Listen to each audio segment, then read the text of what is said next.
Eu respondi e, em algum momento, acabei mandando uma foto minha sem roupa. Eu estava num momento muito vulnerável e tinha bebido. Acabei convidando ele pra ir até a minha casa e ele foi.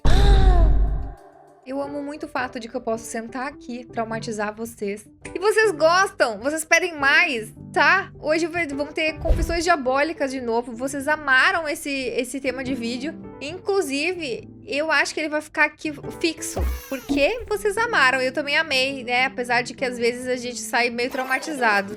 Mas vocês gostam. Então vamos lá. Eu deixei o meu irmão mais novo levar a culpa por algo que eu fiz. Antes de eu começar a ler, deixa um like, se inscreve no canal. Fechou? Valeu! Quando eu tinha 17 anos, eu estava pegando dinheiro escondido da bolsa da minha mãe. Não eram valores enormes, mas o suficiente para ela perceber. Eu estava tentando demais me enturmar com gente mais velha e gastando com coisas inúteis para pessoas que nem ligavam para mim. Ah, entendi. Ele estava fazendo coisas que as pessoas mais velhas faziam, né? Meu irmão tinha 13 e sempre foi mais quieto, meio nervoso, como se já esperasse ser culpado pelas coisas. Um dia, minha mãe percebeu que tinha sumido mais dinheiro e começou a perguntar para nós dois. Eu sabia que devia admitir, mas antes que eu falasse qualquer coisa, ela focou nele, porque ele já estava estranho. Ele começou a chorar, dizendo que não tinha feito nada, e eu simplesmente fiquei quieto, nem precisei mentir direito. Gente, vocês assistiram esse filme aqui, ó? Oh, não é filme não, é série. É All Her Fault. A culpa é dela, a culpa é toda dela, algo assim em português. Assistam, vocês vão gostar. Minha mãe deixou ele de castigo, tirou o videogame, cancelou uma viagem da escola e ainda dizia que estava mais chateada por ele estar mentindo do que pelo dinheiro. Com o tempo, ele parou de se defender e ficou quieto. Nossa, que ódio. Ai, que ódio. Eu ficava dizendo para mim mesmo que depois ia contar a verdade, mas nunca contei. Hoje eu tenho 29, a gente se fala, mas não é próximo. Uns anos atrás a gente estava bebendo e ele tocou nesse assunto. Disse que aquele foi o momento em que ele entendeu que ninguém na casa ia acreditar nele quando fosse contra mim. Então ele simplesmente parou de tentar. Ai, deu vontade de chorar. É sério, eu fiquei triste, de verdade. E ele tá certo. Minha mãe até hoje acha que foi ele, e eu tenho certeza que isso mudou para sempre a forma como ela vê ele. Fui eu que causei isso. Agora eu fico pensando em contar a verdade, mas parece errado, como se eu só estivesse querendo aliviar a minha culpa depois de tantos anos e jogar esse peso nos outros. Eu sei que essa culpa eu mereci. Eu vou ler os comentários que eu não... Aos 29 anos, você ainda está se comportando como um lixo. Sim, era isso que eu ia falar. Ele já sabe disso, mas o seu pedido de desculpas, com sorte, dará a ele um motivo para começar a te ver de outra forma. Ele sabe que você não é uma boa pessoa e você pode mudar isso. Pelo amor de Deus, conte para sua mãe, para que ela pelo menos peça desculpas e tente reconstruir o relacionamento com o filho dela. Você tem 29 anos, Jesus. Sim, e assim, a mãe deve ter passado a vida toda falando pros outros, contando pros outros como o filho dela furtava ela. E não era o filho que furtava, era o outro, que nunca fez nada.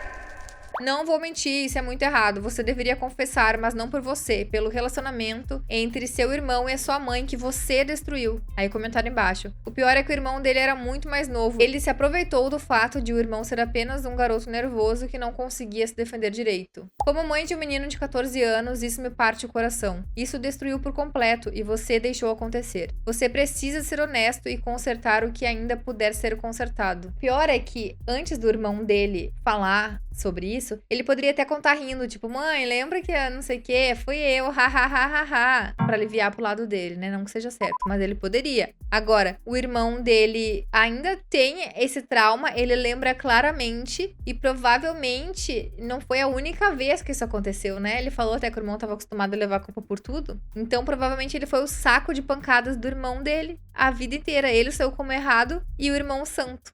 Eu queria muito saber quem é esse cara. Ele postou isso anonimamente. Porque senão eu ia...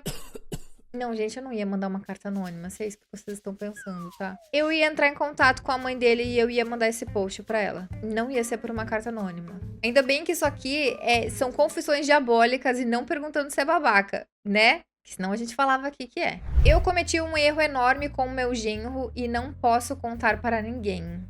Esse é o próximo. Isso já está me incomodando há um tempo e eu acho que preciso colocar pra fora. Eu sei que foi uma péssima decisão e me sinto horrível desde que aconteceu. Eu me divorciei do meu marido depois de 36 anos de casamento. O divórcio saiu em novembro de 2018. Logo depois ele apareceu com uma namorada uns 15 anos mais nova que eu. Eu fiquei muito mal, sem autoestima nenhuma. Resolvi usar isso como motivação. Emagreci, perdi peso e decidi colocar silicone. Fiz a cirurgia em junho. Depois disso, praticamente me isolei por um mês até me recuperar e me sentir segura de novo. A minha filha e meu genro têm piscina em casa. Como era verão, eu ia bastante lá com eles e os meus netos. No fim de julho, o meu genro fez um comentário sobre os meus seios. Eu fiquei completamente sem graça, mesmo sabendo que era meio óbvio. Eu já frequentava a piscina com eles há anos, mas não tinha como esconder. Mais tarde naquele dia, ele me mandou uma mensagem pedindo desculpa pelo comentário e dizendo que ficou feliz por mim.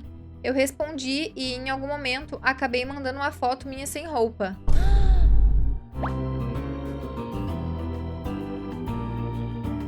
Ele reagiu de forma positiva, disse que eu estava bonita, coisas assim. Eu estava num momento muito vulnerável e tinha bebido. Acabei convidando ele para ir até a minha casa e ele foi. Eu não tinha me relacionado com ninguém há cerca de 3 anos e acho que a atenção e os elogios mexeram comigo de um jeito que eu não consegui lidar direito. Depois disso, trocamos algumas mensagens e fotos, mas nada além disso aconteceu novamente. A gente já conversou sobre o assunto e concordamos que foi um erro. Também decidimos que nunca vamos contar para minha filha. Eu não contei isso para ninguém. Eu me sinto extremamente culpada e não consigo lidar bem com o fato de estar escondendo algo tão grande da minha filha. Mas também não consigo ter coragem de contar. Obrigada por ler. Meu Deus, tu é uma vagabunda. Corte rápido. Gente, que mulher vagabunda. Meu Deus. A guria conseguiu ter uma mãe vagabunda e um marido... não consigo pensar num adjetivo pro marido dela. É um lixo, um escroto, um imbecil, um otário, um mentiroso. Eu posso ficar aqui falando. A tua filha vai te odiar com muita razão se tu contar pra ela. E eu acho que eu deveria contar porque tu merece ser odiado. Jesus, que... Isso é uma confissão. Você também danificou irreparavelmente seu relacionamento com a sua filha. Ela vai te repudiar quando inevitavelmente descobrir. Sim. Menina, que diabos? A pessoa tipo... Que? Sinto muito pela sua filha. Vocês dois não a merecem. Já faz um tempo que uma confissão não me deixava boquiaberto. Sim, eu acho que essa é a primeira vez que eu fiquei boquiaberta também aqui. Olha que já vimos atrocidades nesse canal, hein? Que acompanha aqui sabe. Mas esse aqui... Nossa, que absurdo. Eu nem consigo me imaginar nessa situação com a minha sogra. Você não pode mandar fotos dos seus seios para mais ninguém. Quer dizer, a internet tá cheia de caras para quem você pode mandar fotos sem problemas e que podem te dizer o quanto você é gostosa. Por que você levaria o seu genro? É o tabu que torna tudo tão melhor. De qualquer forma, fica à vontade para mandar fotos, eu te elogiaria. Ai, que ódio! Eu acho que ela deveria contar pra filha dela, sim. A gente precisa descobrir quem é ela pra contar também. Isso que eu fico... Quando eu faço esse vídeo de confissões, eu fico pensando, gente, se eu tivesse contato dessa pessoa, eu contaria pra ela, porque ela merece saber. Não é possível um negócio desse. Que nojo! Vamos pro próximo. Eu menti dizendo que tinha câncer. Eu espero que não tenha arrecadado dinheiro, né? Porque daí, assim, a gente levou... Eu não sei se é pior do que trair a filha. O que vocês acham? Mentir que tem câncer e arrecadar dinheiro é pior do que a mãe ficar com teu marido? O que vocês acham? Eu faço perguntas bem fáceis aqui nesse perfil, vocês já notaram, né? Eu menti dizendo que tinha câncer depois que uma mulher encostou na minha barriga sem permissão e perguntou de quantos meses eu estava, achando que eu estava grávida. Ah, daí tá perdoada. Já falamos sobre isso aqui. Tá perdoado e devolveu o constrangimento. Basicamente, é isso do título. Isso aconteceu quase 1 ano atrás e até hoje eu ainda penso nisso às vezes. Eu sei que menti, mas sinceramente eu não entendo o que faz as pessoas acharem que têm o direito de tocar no corpo dos outros sem consentimento, ainda mais sendo completas desconhecidas. Eu tenho um trauma enorme com isso, porque, vamos lá. Senta que lá vem a história. Eu tinha uma conhecida... Íamos nos mesmos eventos todo final de semana, né? Porque eu trabalhava em balada, como vocês sabem. E aí ela engravidou. Eu fiquei, acho, tipo 1 mês sem ir. E aí eu reencontrei ela. E ela tava super feliz, né? Que ela tava grávida e tal, não sei o quê. A gente se encontrou de novo, tipo, depois de 1 mês. E eu não sei porquê, eu nunca fiz isso. Eu nunca fiz isso. Eu encostei na barriga dela e eu falei assim... Ah, e aí? Como é que tá o baby? E ela falou... Ah, então eu perdi. Gente, nunca mais, eu nunca tinha feito isso de encostar no corpo de alguém. Essa foi a única vez, eu nunca mais fiz isso. Eu nunca nem perguntei mais, entendeu? Eu espero a barriga da pessoa crescer. Não pergunto. Não quero saber, eu fiquei traumatizada. Sabe aquele efeito de filme, assim, quando começa só um apitinho, assim, na cabeça, que tu vai tendo aquela sensação, assim, que tu tá dentro de um cano? Foi assim que eu me senti. Então não façam isso, tá? Pode ser bem traumatizante pra todo mundo. Eu tenho dificuldade para emagrecer desde que eu comecei a tomar um remédio há alguns anos, que acabou me fazendo ganhar bastante peso como efeito colateral. E minha mãe sempre criticou o meu corpo por causa disso. Então, quando aquela mulher encostou em mim sem nem perguntar, foi muito ofensivo. Foi meio que a gota d'água para eu começar um tratamento para emagrecer, que eu consegui com uma farmácia online. Só recentemente eu consegui me olhar no espelho sem automaticamente odiar o meu corpo. Até hoje eu lembro da cara de choque dela e de como ela tirou a mão da minha barriga como se estivesse encostando numa panela quente.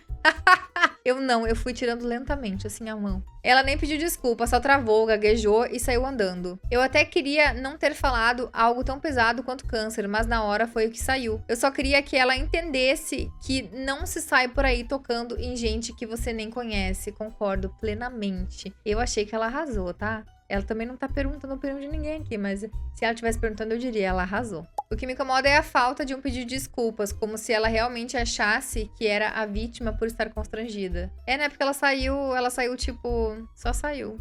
Nossa, ela podia ter dito que tinha câncer de um jeito um pouco mais delicado. Queria não conhecer esse tipo de pessoa, mas eu conheço. Eu tenho uma doença crônica e ela é do tipo que me diz que com sol e óleo de cobra eu vou estar correndo uma maratona daqui a pouco. Eu não entendi nada, mas tudo bem. Diz muito sobre ela o fato de não ter se desculpado depois. Parece que ela não estava em um ambiente acolhedor desde o início. Sim. Mesmo se você estivesse grávida, não seria certo. A minha esposa detestava que estranhos tocassem na barriga dela quando estava grávida. As pessoas não deveriam fazer isso. Um dia antes do nascimento do meu sobrinho, alguém perguntou à minha irmã quando era o dia do parto. Minha irmã olhou para a pessoa com uma expressão vazia e disse que não estava grávida. Nunca mais farão essa pergunta a ninguém. Aprenderam, viu? Eu aprendi também. Ai, vamos pro próximo. Eu tenho um caso escondido com a mãe da minha cunhada. A mãe da cunhada... A mãe da cunhada não seria a mãe dele? Ah, não, né? Ela tem que ter uma mãe também. Não, a mãe da cunhada... Gente, a mãe da cunhada, óbvio que não é a mãe dele, senão seria a irmã dele, né? Eu tô meio dividido com isso. Tudo começou antes do meu irmão casar com a atual esposa. Um dia a gente tava bebendo, conversando, e ele comentou que a futura sogra dele estava se divorciando. Ele até brincou dizendo que eu podia tentar algo com ela. A própria noiva dele também não tinha uma boa relação com o padrasto e não parecia se importar. No final de semana seguinte, eu fui convidado para a casa deles e conheci ela pela primeira vez. Ai, me dá tanto uma irritância quando eu leio isso aqui. Conheci pela primeira vez. Não tem como conhecer pela segunda vez, né? Sempre vai ser pela primeira. Rolou uma conexão na hora. Ela é mais velha, bem resolvida e fazia anos que não se relacionava com ninguém. Naquela mesma noite, a gente acabou ficando, e depois disso continuamos nos encontrando com frequência por meses, até o casamento. Sempre que dava, a gente dava um jeito de se ver escondido, até no dia da festa de casamento a gente deu uma escapada. Meu irmão e minha cunhada sabiam que algo estava acontecendo, mas preferiam não se envolver. Fora eles, ninguém sabia. Com o tempo, isso virou um segredo nosso. Teve um momento em que quase deu problema, quando o filho mais novo dela mexeu no celular dela e viu algo que não devia. Aquilo causou uma confusão e minha cunhada pediu para eu parar de ver a mãe dela. Eu disse que ia parar, mas a verdade é que a gente nunca parou. Já fazem mais de 5 anos que isso continua em segredo. Gente, mas 5 anos eles estão casados já, né? Estão 5 anos ficando escondido? Mesmo quando a gente se envolve com outras pessoas, acaba voltando um pro outro depois. Tem alguma coisa ali que a gente não consegue simplesmente desligar. E em encontros de família, ninguém desconfia de nada, mas fora disso, a gente continua se vendo com frequência, sempre escondido. Eu sei que a gente não pode assumir isso e também sei que não pode vir à tona. Mas também não conseguimos parar, não sei o que fazer. Mas por que não pode assumir? Não entendi. Quanto mais pesquiso no Reddit, mais parece que as pessoas estão copiando enredos... Vida imidade. Por que vocês não podem namorar? Vocês dois são adultos e parece que todos os filhos dela também são. Não é da conta deles. Sim, não entendi isso. Por que não pode? Eu queria saber. Não tem mais comentário pra ler. Eu acho que eles tinham que se assumir, viu? Se bem que também talvez ia perder a graça do relacionamento deles, que é esse negócio de ficar escondido, né? Pensasse nisso? Pois é. Eu inventei uma competição só para um aluno meu ganhar. Como o título já diz, eu sou professor numa escola com muitos alunos de baixa renda. Às vezes é impossível não se sensibilizar. Na última semana antes das férias, um dos alunos estava bem triste porque não tinha dinheiro para assistir ao novo filme de dinossauro no cinema. Ele é simplesmente obcecado por dinossauros, vive falando disso comigo em aula e sempre que pode. Chegou ao ponto de até trabalhos dele terem dinossauros no meio. Eu tenho um dinossauro tatuado aqui. Eu não vou mostrar pra vocês que ele é meio feio, mas eu tenho, tá? Fiquei com tanta pena de não poder ir que comprei um vale de $20 e inventei uma história. Falei pra ele que um cinema estava fazendo um concurso de redação e que bastava escrever porque ele queria ver o filme. Ah, tá. Era uma promoção. Ele fazia uma redação e aí ganhava ingresso, né? Disse que se ele me entregasse o texto, eu mesmo enviaria para a inscrição dele. Ele ainda estava no ensino fundamental. O menino colocou o coração inteiro na redação, mesmo tudo sendo uma mentira. Quando eu disse que ele tinha ganhado e entreguei o vale, os olhos dele arregalaram na hora. Ele ficou em choque e começou a comemorar completamente sem acreditar. Eu sei que olhando de fora isso pode até parecer antiético, mas saber que ele vai estar lá na primeira sessão do dia me deixa muito feliz. Dinossauros são incríveis. Sim, dinossauros são incríveis. E eu não entendi por que isso aqui tá num vídeo de confissões diabólicas. Diabólico quem não gostar disso aqui. Eu, hein? Aí comentaram, eu sou professora e adoro isso. Isso é algo que ele vai se lembrar para o resto da vida. Obrigado. Adoro professoras que se importam, são muito inspiradores. Às vezes você precisa mudar o sistema para melhor. Eu tinha uma professora que me dava carona de uma escola para outra. Minha mãe ia trabalhar ela fazia trabalho voluntário num lugar e aí a minha professora me levava de carro até essa outra escola, que eu não tinha com quem ficar e daí eu encontrava minha mamis. O próximo, essa aí não foi diabólica não, hein? Podia até tirar essa aí, hein? Não era pra estar aqui. Eu trabalho com idosos e não aguento mais eles. Eu trabalho em uma casa de repouso e tem de tudo. Comportamento agressivo, demência, esquizofrenia, problemas de saúde, pessoas acamadas, cuidados de enfermagem. São mais de 80 moradores, dividido em 4 alas. Eu não tinha noção até trabalhar com isso, de como alguns idosos podem ser grosseiros, arrogantes, folgados, maldosos, racistas e homofóbicos. De mais de 80 pessoas, umas 8 realmente são gente boa. O resto é absurdamente rude e isso inclui até quem não tem demência. Gente, olha... Tem muita gente que tá lá por esse motivo, né? Porque a família não aguentou.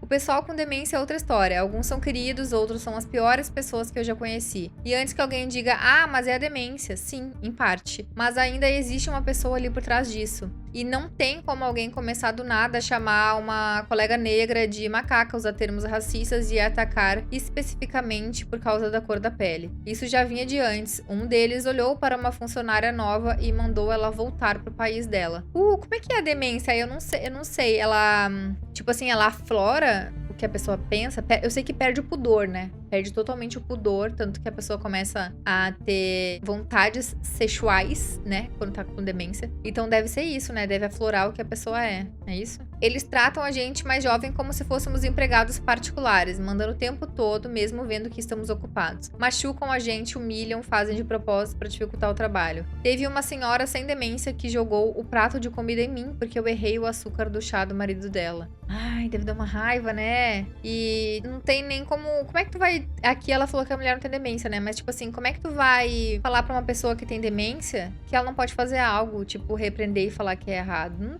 Não vai adiantar nada, né? Eu fui alvo durante toda a minha gravidez. Eu levei andador na barriga, soco, cuspiram em mim, jogaram extintor em mim. E quando eu já estava bem grávida, disseram que eu devia ter vergonha do meu bebê por ele ser de uma raça mista. Teve um paciente que chegou e ficou só 4 horas antes de mandarem de volta para outra instituição, porque ele correu atrás de mim dizendo que queria me matar e matar meu bebê.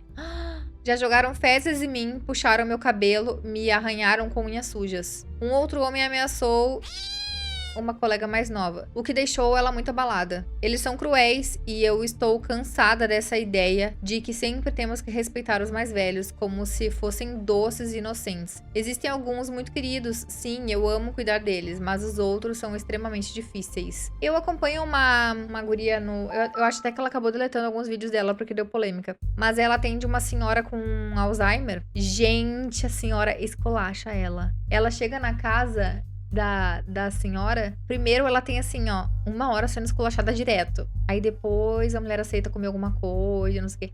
Bem difícil, viu? Eu não teria psicológico, não, pra trabalhar com esse tipo de coisa.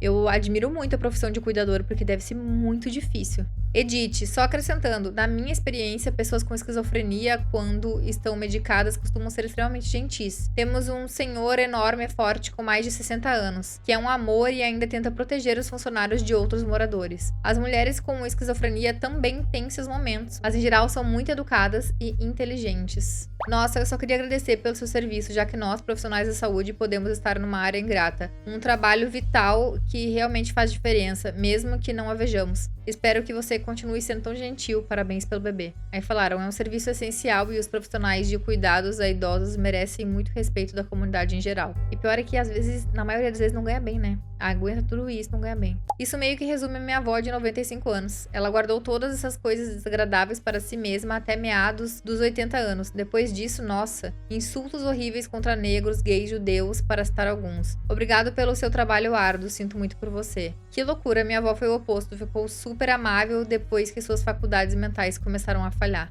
Isso parece horrível, agora eu entendo porque há escassez de profissionais para cuidar de idosos. Quem gostaria de passar a maior parte do dia nesse tipo de ambiente? E pior é que, assim, cuidar de criança, tu vai consequentemente cuidar de criança mal educada, mas é uma criança, né? Tá se formando, ainda tem como mudar ali. Agora um idoso e com um problema, assim, tipo demência, complica tete. Existem razões pelas quais eles estão em um lar de idosos em vez de receberem apoio de familiares. Existem razões, né? Às vezes financeiro e às vezes porque é simplesmente um traste financeiro, eu digo, de tempo. Eu não julgo não, tá, gente? Quem bota pessoas... Eu não julgo não. Eu vejo... Tinha uma outra menina que eu acompanhava, que ela mostrava sobre a mãe dela ter ido pra uma casa de repouso, que chama, né? Era uma casa clínica, assim. A mãe dela até acabou falecendo recentemente. Mas ela ficava lá porque ela precisava de cuidados que a guria sozinha não conseguia dar conta. Não tem... É difícil conseguir levantar uma pessoa e dar toda assistência. Difícil sozinho. Aí a dona da publicação falou, uma vez um dos filhos me chamou de lado e disse, ele sempre foi assim, a moradora acamada e agressiva. Eu perguntei o que isso significava e ele me contou que ela costumava abusar dele e da irmã, repreendê-los, humilhá-los, preferia cigarros e álcool a eles, mandá-los para a escola com sapatos e roupas sujas e esfarrapadas enquanto ela fazia o cabelo e as unhas. Havia homens diferentes entrando e saindo de casa. O insulto favorito dela era chamá-los de bastardos ou vagabundos. Eles apanhavam e eles me disseram que não tiveram coragem de vê-la novamente e que só voltariam quando ela estivesse morta. E eu disse, tudo bem, quem sou eu para julgá-lo? Imagine, né, o que passaram. Eu não teria estômago, não. Ai, não teria por inúmeros motivos. Eu já visitei casa de repouso, já fiz trabalho voluntário em asilo. E eu vou dizer pra vocês, viu, é complicado mesmo. Tu olha assim, algumas pessoas ficam com pena. Mas tem outras que tu entende porque tá lá. Imagina se tu trabalha lá, então, e convive 24 horas, né? Com os anjinhos. Alguns são anjinhos, né? Lucifer. Gente, tô indo, tá? Comenta aí me contando o que vocês acharam desse vídeo. Ó, a gente teve um relato hoje que não era diabólico. No outro vídeo, tinha muito comentário falando que lembra do namorado que dormia com o peito da namorada na boca. Aquele lá foi muito diabólico, né? Vai lá ver o outro vídeo. Vocês vão gostar. Vai por mim, vai por mim. É só a nata das confissões. Tchau!